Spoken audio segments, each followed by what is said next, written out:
Sejarah kelam Calciopoli sampai timnas Italia juara dunia World Cup 2006. Musim 2004-2006 sisi gelap sepak bola Italia. Namun, mereka mampu keluar sebagai juara Piala Dunia 2006, skandal pengaturan skor di Serie A yang dikenal sebagai Calciopoli menjadi sejarah kelam, secara umum bagi sepak bola dunia dan secara khusus bagi sepak bola Italia. Pada masa itu Federasi Sepak Bola Italia FIGC memberikan tindakan tegas terhadap para pelaku Calciopoli untuk memulihkan nama besar sepak bola Italia di mata dunia. Semua yang terlibat dalam kasus ini termasuk pejabat sepak bola, pemilik klub, pemain bahkan klub mendapat hukuman berat.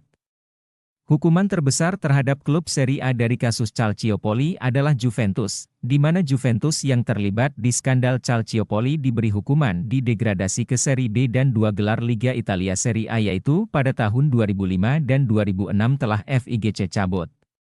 Selain Juventus ada beberapa klub yang kena dampak dari skandal Calciopoli yaitu AC Milan, Lazio dan Fiorentina. Namun tidak seberat hukuman yang diterima Juventus terdegradasi ke Serie B.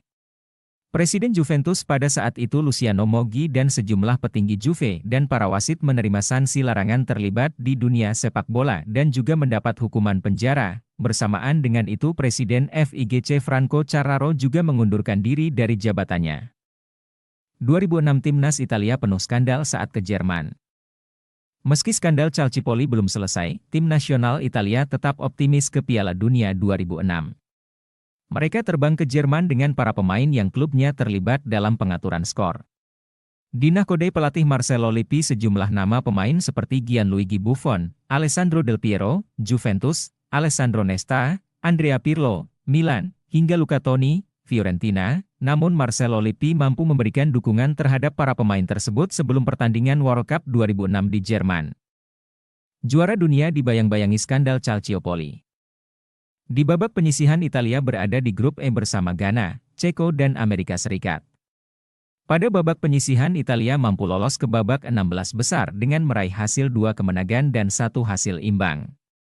Di babak 16 besar Italia bertemu Australia yang notabene Italia secara statistik di atas kertas. Namun pada saat itu Italia kesulitan menghadapi Australia dan hanya mampu menang dari titik putih hasil penalti Francesco Totti pada menit-menit akhir babak kedua. Di babak perempat final Italia bertemu Ukraina yang dipimpin oleh sang kapten Andriy Shevchenko. Di pertandingan itu Italia mampu mengalahkan Ukraina dengan skor meyakinkan 3-0 tanpa balas. Masing-masing gol diciptakan Zambrotta, dan 2 gol dari Luca Toni. Di babak selanjutnya semifinal Italia berjumpa sang tuan rumah Jerman. Di pertandingan tersebut Italia digempur habis-habisan oleh tuan rumah Jerman namun pertahanan Italia yang dinahkodai Kapten Cannavaro mampu menahan serangan. Jerman sampai peluit 2 kali 45 menit babak kedua berakhir. Pada babak extra time barulah tercipta gol kemenangan Italia lewat Fabio Grosso yang menerima umpan manis dari Andrea Pirlo dan gol kedua lewat serangan balik cepat Francesco Totti dan Gilardino dan diselesaikan dengan sangat cantik oleh Alessandro Del Piero. Penampilan anak asuh Marcelo Lippi di pertandingan ini sangat superior, khususnya penjaga gawang Gianluigi Buffon yang mampu menahan tendangan-tendangan dari lawan dan membuat clean sheet untuk ketiga kalinya sepanjang babak knockout. Italia melaju ke final. Di babak final Italia bertemu Prancis YG di nahkodai Kapten Zinedine Zidane. Prancis mampu mengalahkan Portugal dengan skor 1-0 dan melaju ke final. Di partai final ini ada insiden tandukan Zidane di mana Zidane dengan sengaja menanduk Materazzi hingga berujung kartu merah kepada Zidane.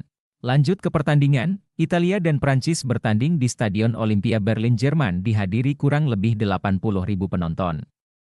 Pada pertandingan tersebut Prancis unggul lebih dulu melalui titik putih dan Zidane sebagai algojo sukses menjebol gawang Italia. Prancis unggul 1-0, Italia tidak tinggal diam dan melakukan serangan bertubi-tubi dan hasilnya Italia mampu menyamakan kedudukan 1-1 melalui sepak pojok Andrea Pirlo dan disundul oleh Materazzi. Skor 1-1 di babak pertama.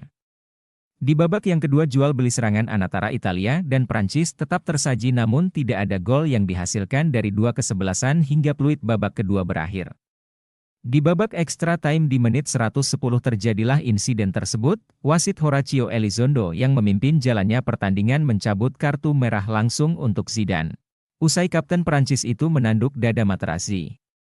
Meski Perancis bermain 10 orang, Italia gagal menciptakan gol penentu kemenangan.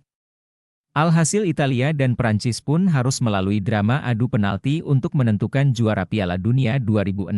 Di babak adu penalti kubu Italia mempercayakan pada Pirlo, Materazzi, De Rossi, Del Piero, Grosso semuanya sukses mengeksekusi penalti. Di kubu Perancis penendang kedua yakni Trezeguet gagal mengeksekusi penalti yang dikawal oleh Buffon.